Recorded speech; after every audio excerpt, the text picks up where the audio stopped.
Qué gusto estar con ustedes esta tarde y tengo el privilegio, si no me conocen algunos, mi nombre es Juan y sirvo en el Ministerio de Alabanza. Esta tarde voy a estar con ustedes compartiendo lo que el Señor ha hablado en mi vida, en el libro de Hechos, y ya casi estamos a la mitad del libro de Hechos. Y no sé ustedes, pero yo estoy disfrutando estudiar el libro de Hechos. ¿A cuántos les está gustando Hechos? No sé si les pasa lo mismo que a mí cuando leo estas historias sobre la iglesia primitiva, sobre el avivamiento que tenía esta iglesia, sobre el derramamiento del Espíritu Santo. Ustedes no piensan en cómo habrá sido estar en ese tiempo cuando leemos esa historia. Yo quisiera, la verdad, en mi corazón es que me imagino estar en ese momento y haber sido testigo. Imagínense haber sido chero de Pablo, haberlo acompañado en uno de esos viajes misioneros. Solo pensar eso. Todas estas historias son muy intrigantes y nos mueven. Vamos a hacer un breve repaso, nos vamos a poner un poquito en contexto de lo que estudiamos la semana pasada. Si se acuerdan, estudiamos con Talo el capítulo 10. Es la historia de Pedro viendo una visión, ¿verdad? Si lo recuerdan, Pedro ve una visión descender un lienzo, escucha la voz del Señor diciéndole: Pedro, mata y come, si se acuerdan. Pedro, algo impactado por la orden que había recibido, porque su respuesta es: Señor, nunca he consumido nada inmundo. Pero la respuesta que recibe de parte del Señor es aún más impactante. Si recuerdan lo que le dijo Dios: Pedro, a lo que yo he limpiado, no llames común, le dice, ¿verdad? Entonces, la misión que el Señor estaba dando a Pedro era ir y predicarle a una persona. Esta persona era Cornelio. Si se acuerdan, aprendimos, este Cornelio era un centurión romano, Y lo que nos marca esta historia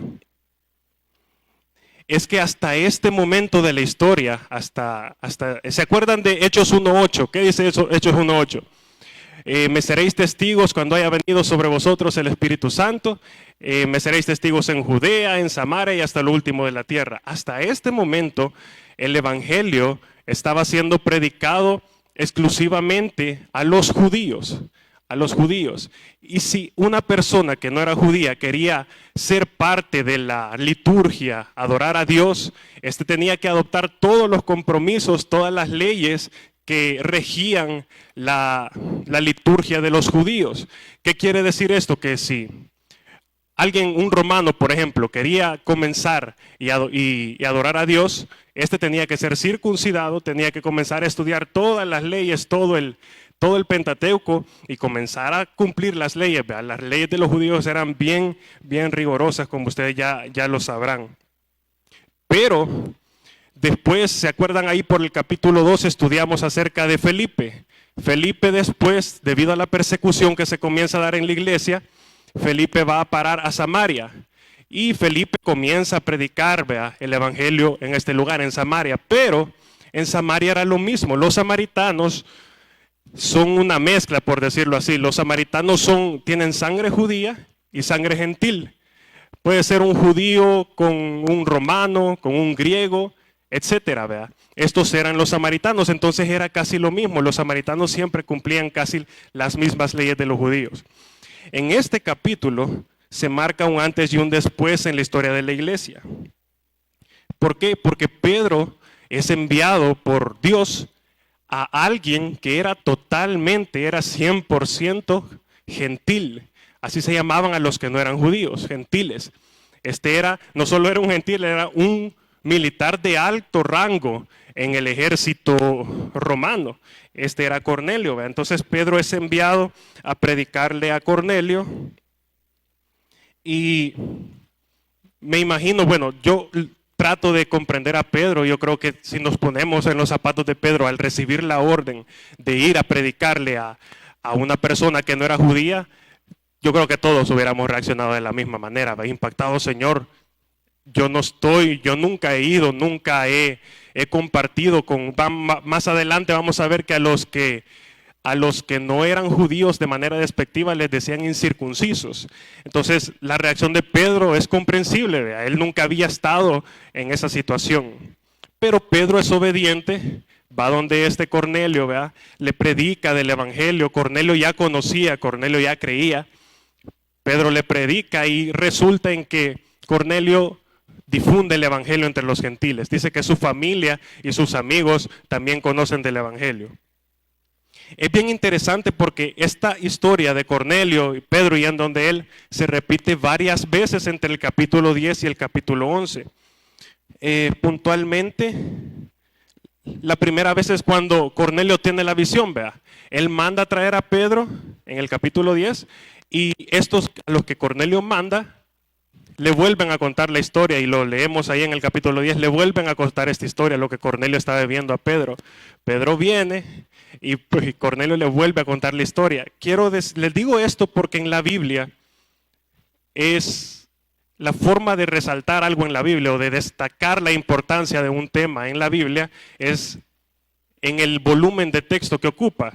Le estoy hablando de que, por ejemplo, de la creación, habla ya por género, allá en el Génesis, en el capítulo 1, no se ocupa mucho volumen de texto para hablar de la creación. Pero en contraste con la creación, ¿cuánto en la Biblia habla, por ejemplo, de Jesús? ¿En qué volumen habla de Jesús la Biblia? Cada libro de la Biblia nos hace referencia a Jesús. Entonces, un tema en la Biblia es destacado por su volumen, vea. Entonces, vale la pena que estudiemos y ahondemos en este tema porque es repetido varias veces. Y lo que estaba sucediendo es esto. En el versículo 11, vayan conmigo. Bueno, antes de leer el versículo 11, oremos, ayúdenme a orar. Señor, gracias porque nos permites estar en este lugar, Señor, y habremos perdido nuestro tiempo si venimos y escuchamos palabras humanas. Señor, te pedimos que tu Espíritu descienda a este lugar, que tu palabra pueda hacer vida en nosotros y podamos ir después y aplicarla en nuestro diario vivir. Lo pedimos en Cristo Jesús. Amén y amén. Lean conmigo, por favor, el versículo 1 del capítulo 11. Dice: oyeron los apóstoles y los hermanos que estaban en Judea, que también, ¿quiénes? Los gentiles habían recibido la palabra de Dios. Este era lo que estaba pasando. La noticia era que los gentiles habían recibido la palabra de Dios, ya no solo los judíos. ¿Esta es una buena o mala noticia? A nuestros ojos, a su parecer, es una buena o mala noticia. Es buenísima, es una buena noticia. Pero veamos el versículo 2. Y cuando Pedro subió a Jerusalén, disputaban con él los que eran de la circuncisión. ¿Qué es lo que está sucediendo? Los gentiles acaban de recibir el evangelio, los gentiles acaban de poner su fe y de creer en Jesús, en que Jesús vino y murió por ellos. Es un motivo para estar gozosos, es un motivo para estar haciendo fiesta. Eso tuvo que haber sido declarado fiesta nacional entre los judíos. Pero ¿qué sucede? Vemos a los judíos, que en este caso en el versículo 2 les llama los de la circuncisión, esperando a Pedro. ¿Verdad? Yo me los puedo imaginar esperando a Pedro. Ahí viene este Pedro, a ver. Y Pedro ahí, ¿verdad? Aquellos ya me están esperando. Esto no lo dice la Biblia. Pedro, escuchamos, Pedro, que fuiste donde los incircuncisos. Y no solo estuviste con ellos, Pedro, sino que te sentaste a comer con ellos. Y yo no me imagino la reacción que Pedro tuvo, sabiendo, conociendo a Pedro y conociendo los antecedentes de Pedro, ¿verdad? Que era un poco enojado. Ojalá que este Pedro no haya tenido a la mano ningún tipo de arma, porque era un poco impulsivo cuando tenía armas, cuando se enojaba. ¿En serio, judíos? ¿Me están cuestionando? Lo que me están reclamando es que fui y compartí el evangelio con gentiles, cuando lo que tendrían que estar es gozosos porque han recibido la palabra del Señor. Y muchas veces, esto lo veo en mi vida y tal vez les ha pasado a ustedes, que el legalismo en la iglesia, no crean que es algo nuevo. El legalismo y la religiosidad en la iglesia no es algo que comenzó desde hace poco tiempo. Esto viene desde el principio de la iglesia y lo podemos ver aquí. Lo podemos ver aquí. Estos que dice aquí que eran de la circuncisión se refiere a los judíos, pero les llama así porque quiere hacer énfasis en este tema. Siempre que en la Biblia habla de la circuncisión, se refiere a algo carnal. Él nos está hablando de algo carnal. La circuncisión fue un pacto entre Dios y los judíos, ¿verdad? Si bien es cierto, era una seña física, por decirlo así, la circuncisión iba más allá de algo solamente físico. Era mucho más profundo que eso. Y cada vez que se habla de la circuncisión en la Biblia, nos refiere a la carne, nos refiere a la circuncisión del corazón. Y por decirles algunos ejemplos, en Deuteronomio, la Biblia lo dice, en Deuteronomio 36:6 dice, no lo busquen, yo se los leo, dice: además, el Señor tu Dios circuncidará tu corazón y el corazón de tus descendientes. Jeremías 4:4 dice: circuncidaos para el Señor y quitad los prepucios de vuestros corazones, dice. Más adelante Pablo iba a escribir en Romanos 2, del 28 al 29, se los leo, dice: porque no es judío el que lo es exteriormente, ni la circuncisión es la externa de la carne, sino que es judío el que lo es interiormente, y la circuncisión es la del corazón por el Espíritu. Después Pablo explica en esa misma parte. Esto significa que si el judío está haciendo lo correcto ante los ojos de Dios, él trata con su día a día, trata de obedecer los mandamientos, trata de ser mejor cada día. Si el judío está haciendo esto, su circuncisión es válida. Pero por el contrario, si un judío que está circuncidado vive haciendo lo que quiera, su circuncisión es nula. Y hace el contraste también. El que no es judío, si trata de hacer todo lo correcto, si a diario trata de acercarse a Dios, de buscarlo en su palabra y de obedecerle, dice Pablo, su circuncisión pasa a ser como circuncisión. La circuncisión va más allá, es más profunda de algo físico. No es una simple marca en el cuerpo, es algo del corazón. Ahora, al hablar de la circuncisión nos refiere la Biblia a la carne. Y vamos a ver qué es la carne. La carne lo podemos definir como todo aquello que hacemos en nuestras propias fuerzas. La carne es todo aquello que hacemos en nuestras propias fuerzas. Déjenme ponerles un ejemplo. Muchas veces relacionamos la carne con algo inmoral, ¿vea? Y sí, la carne puede llegar a verse de manera inmoral muchas veces. Pero no solamente son cosas inmorales. Por ejemplo, ¿qué tal si un día vengo yo, vea, en el ministerio que sirvo, y le digo a Talo, hey Talo, ¿por qué no un día, para hacer evangelismo Talo, por qué no un día tocamos unos ritmos un poquito más tropicales, vea, donde la gente se pueda comenzar a mover un poquito? ¿Qué tal Talo si lo escuchan los más invitados y comienzan a venir, vea, al escuchar? ¿O por qué no un día le damos más volumen, le ponemos más distorsión a la guitarra, tocamos una canción un poquito más rockera, un poquito más metalera? Tal vez lo escuchan los rockeros y comienzan a venir. La intención parece buena, ¿sí o no? La intención pareciera buena, pero es un impulso carnal, no es un impulso espiritual. Y esta lucha entre lo carnal y lo espiritual es una lucha que libramos durante toda nuestra vida. Esa lucha termina hasta que o muramos o el Señor venga por nosotros. En nuestras vidas siempre a diario nos vamos a encontrar con ese tipo de luchas. Entonces, esto de la circuncisión están cuestionando a Pedro. Estos de la circuncisión están siendo carnales porque no se están gozando de que el evangelio ha sido recibido por los gentiles, sino que ellos están interesados en que Pedro fue a comer con los incircuncisos. Podemos ver ahí en ellos un claro ejemplo de ser carnal.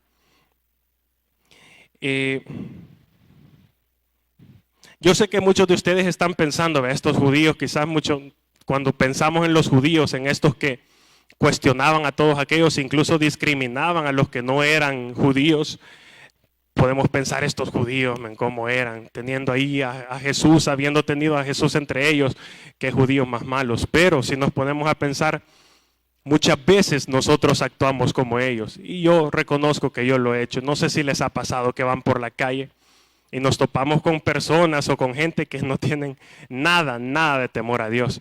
Y sí o no se nos ha salido esta expresión, ay, esta gente, vea, esta gente cómo habla, esta gente como todas las palabras que dice. Ese es un sentimiento carnal.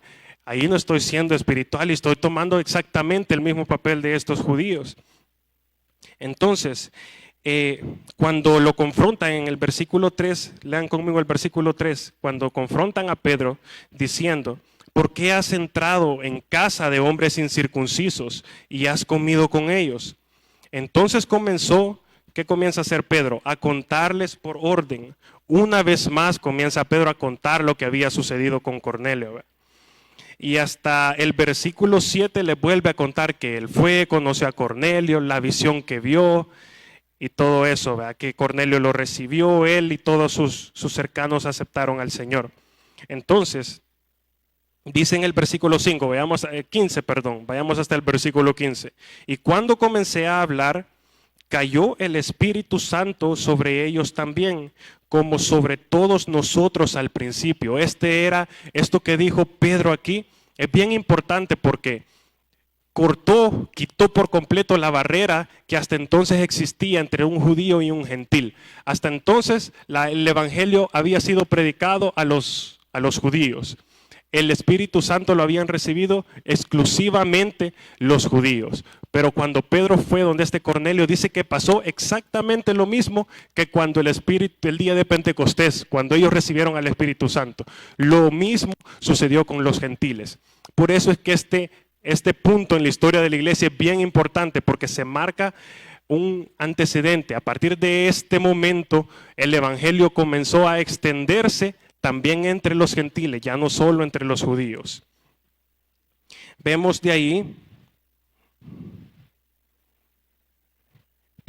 que en el versículo, leamos el versículo 16, acompáñame, dice, entonces me acordé de lo dicho por el Señor cuando dijo, Juan ciertamente bautizó en agua, mas vosotros seréis bautizados por el Espíritu Santo. Es bien importante esta parte porque Pedro dice, me acordé. Qué importante es en nuestras vidas esto de acordarnos. Y en este ministerio, yo creo que en esta iglesia se hace mucho énfasis en memorizar la palabra, en memorizar versos, porque pasan situaciones como esta, en las cuales necesitamos recordar, en las cuales a nuestra mente tiene que venir un versículo que nos va a ayudar a afrontar la situación. A Pedro le sucedió en este caso. El versículo 17 dice, si Dios pues les concedió también el mismo don que a nosotros que hemos creído en el Señor Jesucristo, escuchen lo siguiente, ¿quién era yo que pudiese estorbar a Dios?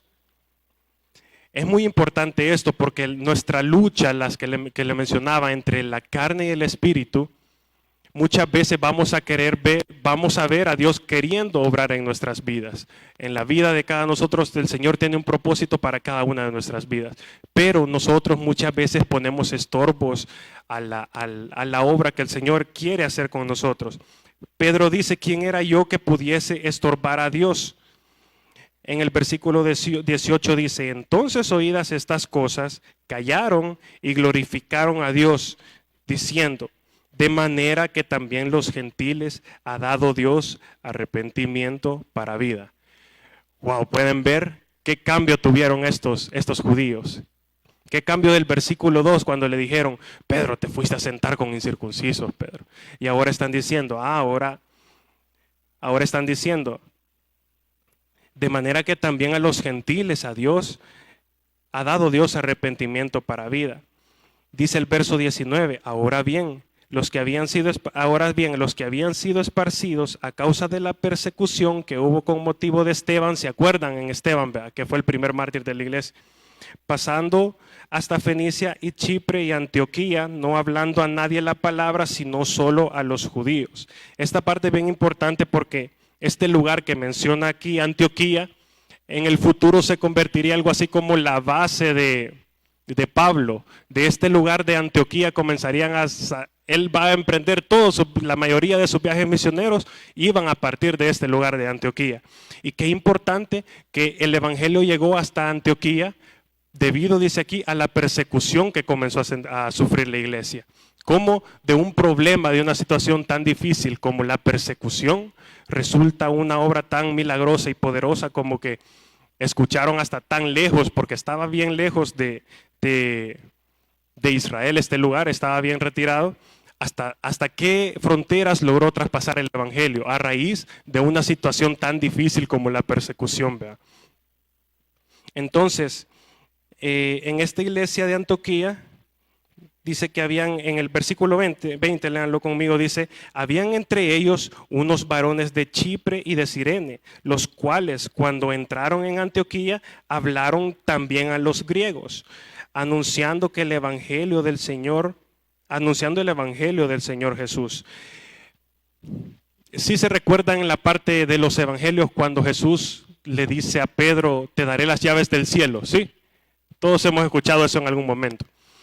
Esto es lo que sucedió. Pedro pone en práctica, hace vida estas palabras que Jesús le dijo en él en dos ocasiones. La primera ocasión que Pedro abre estas puertas, ocupa estas llaves que Jesús le había dado, es cuando viene sobre ellos el Espíritu Santo. ¿Sí se acuerdan que en el primer sermón de Pedro cuántas personas se convirtieron? Vea, en el primer sermón de Pedro. Esa fue la primera puerta que Pedro abrió. La segunda fue precisamente la historia que acabamos de leer. Fue cuando Pedro fue a los gentiles y debido a esto se comenzó a expandir la palabra y el evangelio entre los gentiles. A eso se refería Jesús cuando le dijo, te daré las puertas del cielo, las llaves del cielo. En el versículo 21 dice, y la mano del Señor estaba con ellos. ¿Con quiénes eran ellos? Eran los de Antioquía, vea. Esta iglesia ya era completamente gentil, tengamos en cuenta eso. Aquí ya no habían judíos, o sea, eran poquitos. Allá en Judea las iglesias eran de puros judíos, todos seguían las reglas, todos eran circuncidados. Aquí en Antioquía no, aquí en Antioquía la mayoría eran gentiles, eran de diferentes nacionalidades. El 21 dice, y la mano del Señor estaba con ellos y gran número creyó y se convirtió al Señor. Vean conmigo el verso 22. Llegó la noticia de estas cosas a oídos de la iglesia que estaba en Jerusalén. Otra vez, vea, la noticia corriendo hacia los de Jerusalén, hacia los judíos. Y enviaron a Bernabé que fuese a Antioquía. Pero antes en el verso 21 me estaba saltando algo. Quiero que lean conmigo, por favor, otra vez el verso 21. Dice, y la mano del Señor estaba con ellos y gran número creyó y se convirtió al Señor. Esto es bien importante y se me estaba yendo. Subrayen esa palabra si están anotando, si tienen un lapicero, esas dos palabras. Gran número creyó y se convirtió. Estas dos palabras son importantes porque creer y convertirse, vea, es un proceso. Todos hemos creído, yo creo que todos aquí creemos, sí, todos creemos en Dios, todos creemos en Jesús, pero convertirse ya implica un proceso. Convertirse, no se puede convertir sin antes haber creído. Convertirse ya es lo que tanto inculcamos en esta iglesia, en los ministerios, en cada estudio, que es el tiempo que pasemos con el Señor. El cuadrilátero del éxito es congregarse, es orar, es servir. Eso es lo que implica convertirse. Yo estaba buscando la definición de convertir y me gustó mucho porque dice, este término se trata de hacer a alguien o a alguien que transforma en algo diferente de lo que era anteriormente. Y qué bien que esto se da en el contexto de Pedro, porque la transformación en la vida de Pedro yo creo que es una de las más impactantes que podemos ver en la Biblia, ¿sí o no? Pedro, después de haber agarrado el cuchillo y querer matar a un soldado, ahora en este momento que es confrontado por los judíos, Pedro lo que hace es referirlos a la Biblia. El Señor ya había dicho eso, ya habíamos escuchado esta profecía, que teníamos que llevar el evangelio hasta el fin del mundo. Imagínense la transformación de Pedro.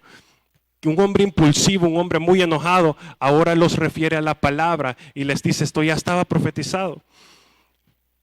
Es muy importante saber de que después de que hemos creído, debemos luchar cada día por ser diferentes. Debemos luchar por buscar esa transformación en nuestras vidas. Creer y luego convertirnos al Señor. Entonces, en el verso 22, la iglesia en Antioquía, vea que les mencionaba que la mayoría eran gentiles, llega otra vez a oídos de los judíos, vea. Y una vez más se desata un poco de discordia, porque estas personas de Antioquía toda su vida habían practicado cosas que no iban para nada relacionadas con la religión o con un modo de vivir espiritual. Si me entienden a lo que me refiero, es como decir que una persona que ha sido drogadicta toda su vida, que ha vivido en la calle o que ha tenido malas compañías durante toda su vida, un día viene a la iglesia y no va a entrar quizás vestiéndonos como el resto de nosotros. Entonces esto sucedía en la iglesia de Antioquía. Me imagino que le llegó el chisme, mira, todos esos de Antioquía llegan a la iglesia vestidos de una forma. Si vieras cuando entras a esa iglesia la gente cómo habla ahí. Eran gentiles, toda su vida habían vivido de esa forma. Ellos ya habían creído, pero el Señor iba a comenzar a convertirlos, lo que acabamos de ver, ¿verdad? Entonces, en el versículo 22, cuando los judíos escuchan esta noticia de la iglesia de Antioquía, ya es un corazón bien diferente. Y pongamos atención en esto, en el versículo 22, léanlo conmigo. Llegó la noticia de estas cosas a oídos de la iglesia que estaba en Jerusalén, pero esta vez hacen algo diferente. La primera vez lo que hicieron los judíos cuando escucharon lo de Cornelio fue estar esperando a Pedro para cuestionarlo. Vea, Pedro, te fuiste a sentar con incircunciso. Esta vez no, esta vez escuchan que hay una iglesia de gentiles en Antioquía y lo que hacen, miren cómo termina el verso 22, enviaron a Bernabé que fuese hasta Antioquía. Y en serio, a mí Bernabé, ahora que estudié esto, es uno de mis personajes favoritos a partir de ahora, porque este Bernabé lo vimos por ahí por el capítulo 5 de Hechos, es uno que va y vende un terreno y trae todas las ganancias ante los discípulos para que ellos lo emplearan en la obra del Señor. Vea, este corazón tenía Bernabé. Entonces, quiero que se pongan en la posición de Bernabé esta vez y piensen cuál habría sido su reacción si a ustedes los hubieran mandado a la iglesia de Antioquía. Ustedes entran a esa iglesia y comienzan a ver a un montón y a escuchar un montón de gente hablando quizás malas expresiones, quizás mal vestidas, quizás haciendo prácticas que esta gente había tenido durante toda su vida. Entonces, ¿qué es lo que dice Bernabé y cuál es el corazón de Bernabé cuando conoce a los de esta iglesia? Lo dice en el versículo 23. Este es Bernabé. Cuando llegó y vio, miren en lo que se fijó él. No se fijó en nada más, no se fijó en lo que hacían, no se fijó en sus prácticas. ¿En qué se fijó Bernabé? Vio la gracia de Dios y ¿qué pasó? Se regocijó y exhortó a todos a que con propósito de corazón permaneciesen fieles al Señor. Un dato curioso es que, bueno, aquí mismo lo dice en el versículo 25, después dice que por primera vez a los discípulos se les llamó cristianos aquí en esta iglesia de Antioquía. Y podemos ver el corazón de Bernabé. Lo que estábamos viendo de primero creer y después convertirnos es lo que está sucediendo aquí en esta iglesia. Estas personas ya habían creído, ya habían comenzado su proceso de restauración. Poco a poco iban a comenzar a ser transformados por el Señor. Y muchas veces en nuestras vidas quizás nos encontremos en la situación en que veamos a una persona como los de Antioquía o que convivamos con personas como los de Antioquía en nuestro trabajo, en nuestras universidades, donde sea. Que personas que no conocen del Señor y a nuestro corazón, a nuestra mente, lo primero que viene, y yo creo que si yo hubiera sido Bernabé, yo hubiera entrado ahí impactado. Vea. Pues estamos acostumbrados a venir a esta iglesia donde todos tratamos de guardar la cordura, vea, y hablamos bien, cantamos alabanzas, pero quizás ahí a saber qué tipo de música estaban tocando, qué con qué tipo de canciones estaban adorando. Entonces hubiera sido personalmente impactante, ¿verdad?, entrar a una iglesia como esa. Pero Bernabé no, Bernabé se fija y su corazón cuando los ve, es que ellos ya están en el proceso de transformación. Cuando yo me encuentre en esa situación, o quizás ustedes lleguen a encontrarse en la situación de convivir con personas como los de Antioquía, que lastimosamente todavía no han creído en el Señor y no practican lo que nosotros muchas veces tenemos invitados aquí en la iglesia quizás no visten, no hablan como nosotros. Nuestro corazón tiene que ser el de Bernabé. Fijémonos y gloriémonos porque la gracia de Dios los ha alcanzado. Bernabé esto fue en lo que se fijó. Bernabé esto fue lo que más le impactó. Que en medio de esa iglesia, en medio de todas esas personas estaba la gracia de Dios. El Señor estaba salvando vidas en medio de esa congregación. Dice después en el versículo 24, aquí describe a Bernabé, dice, era varón bueno y lleno del Espíritu Santo y de fe. Y una gran multitud, escuchen lo que sucedía en esta iglesia de gentiles que los judíos llegaron a criticar. Una gran multitud fue agregada al Señor.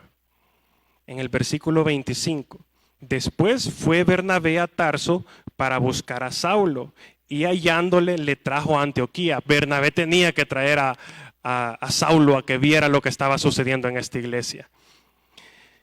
Y dice después, se congregaron allí todo un año con la iglesia y enseñaron a mucha gente, y a los discípulos se les llamó cristianos por primera vez en Antioquía. ¿Ven lo que les estaba diciendo? Dice que le tomó un año y tuvo Bernabé que pedir refuerzos de nada menos que de Saulo, de Pablo, para que viniese y comenzaran con estas personas el proceso de transformación, a discipularlos. Eso es lo que nosotros tenemos que aprender, y en eso tenemos que aprovechar cada oportunidad que tenemos con una persona, llamémosle como los de Antioquía. ¿Por qué no llamar a un amigo que quizás ya es más avanzado en la fe y comenzar a discipularle, comenzar a hacer lo que Bernabé hizo? Dice que le tomó un año, se estuvieron un año con esa iglesia enseñándoles.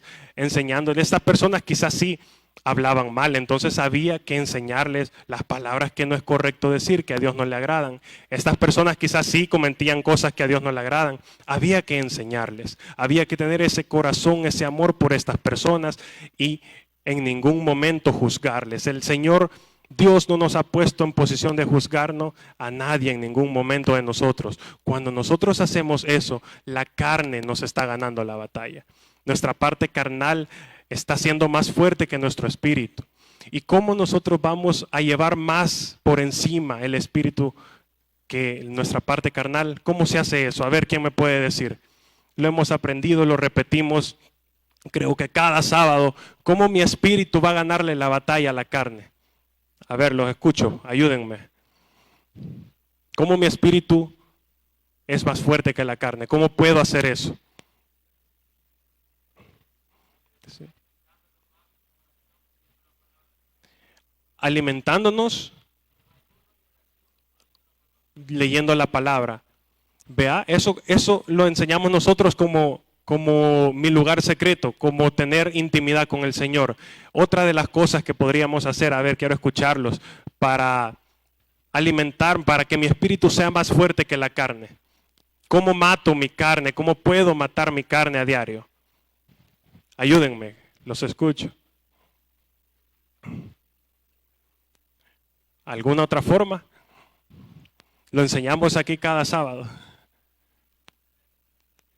¿Cómo?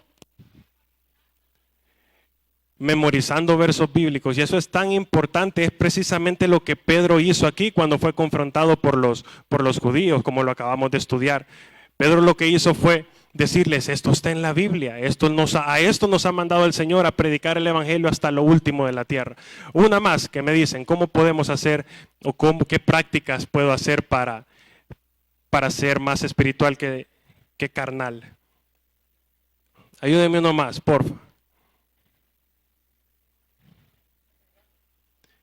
congregándonos. ¿Cómo congregarnos me hace más espiritual? El ambiente que se vive aquí en la iglesia,